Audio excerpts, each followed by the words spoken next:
Sports, and we just did a exhaust delete on the suitcase, and we're going to show you the old exhaust.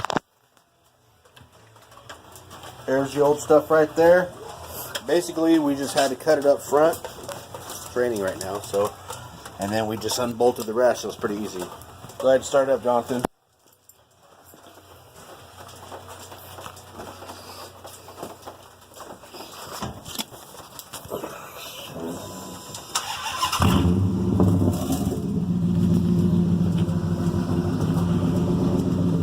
Give it a quick rev.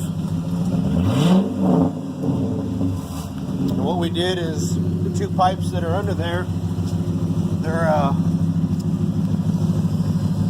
they're laying on that cross member. So what we did is we took some tie wire so it wouldn't vibrate. So,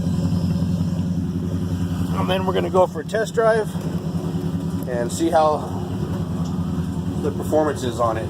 Thanks for watching.